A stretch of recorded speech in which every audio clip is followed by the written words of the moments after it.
আসসালামু আলাইকুম রহমতুল্লাহ। আমাদের খামারে যেহেতু কয়েল পাখি নিয়ে এসেছি, আলহামদুলিল্লাহ আমার ওদের কয়েল পাখিগুলো অত্যন্ত অসুস্থ ছিল, তো আলহামদুলিল্লাহ ওগুলো যেহেতু আস্তে আস্তে সুস্থ হয়ে গিয়েছে, তো খামারের নিচে আমরা কি যতদিন তুষ বা কুড়া দিয়েছিলাম, আপনারা যেটাই বলে থাকেন না কেন, তো আমরা আজকে চলে যাচ্ছি। যেহেতু আমাদের এখানে পাশে একটা মেল আছে, আমাদের খোরশেদ কাকার, তো কাকার মেলে চলে যাচ্ছে। ওখান থেকে আমরা কিছু গাছের বসিয়ে এনে পাখির নিচে দিব।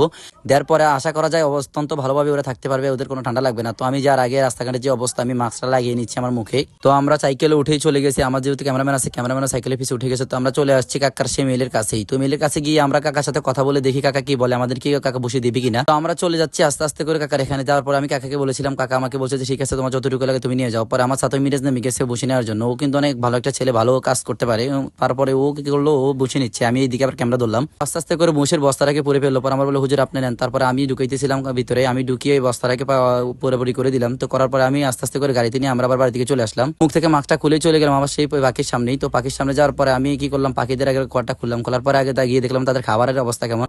গিয়ে দেখি না তাদের পানির অবস্থা ভালো না। পরে আমি ওটা বের করলাম, বের করে দিয়ে রেখে দিলাম। তারপর আমি পরিষ্কার করে এগুলোকে সুন্দর করে ধুতো করে দিব। পরে আমি কি করলাম, এই গাছের গুঁড়োগুলোকে আমি তা ওদের ভিতরে পুরোটা খামারের সারদিকে দিয়ে আমি এইগুলোকে দিয়ে দিলাম। দিয়ে দেওয়ার কারণ একটাই, ঠান্ডা যেন না লাগে, ঠান্ডা নিচ থেকে যেন না ওঠে, তারা যেন ভালোভাবে থাকে, তাদের মলমূত্রগুলো তাদের গায়ে যেন না লাগে এবং এখান থেকে জীবন যেন না ছড়ায়। আপনারা এটা করতে পারেন, এটা অত্যন্ত ভালো হয়। এই জন্য পাখিগুলো খুব একটা ভালোই সুরক্ষিত ভাবে থাকে। আমি খাবারটার বান্ডটা সরিয়ে দিলাম, পরে খাবারের বান্ডটা আবার ওখানে নিয়ে দিলাম।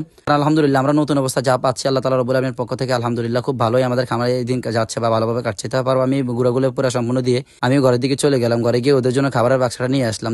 দেখলাম খাবার শেষ। পর আমি কি করলাম, খাবার বাক্সা খুলি তাদেরকে আমি খাবার দেওয়া শুরু করে দিলাম, খাবার দিয়ে দিলাম।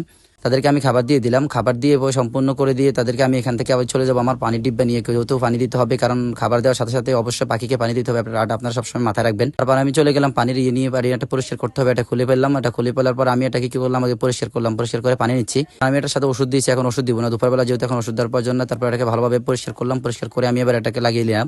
লাগিয়ে আনার পরে আমি এবার কি করলাম, আমি ওদের ভিতরে এটা দিয়ে দিলাম। এভাবে প্রতিদিন চলছে আমাদের খামারের কাজ। আপনারা আমাদের জন্য দোয়া করবেন। ওয়াকাদান আলহামদুলিল্লাহি রাব্বিল আলামিন। আসসালামু আলাইকুম রহমতুল্লাহ।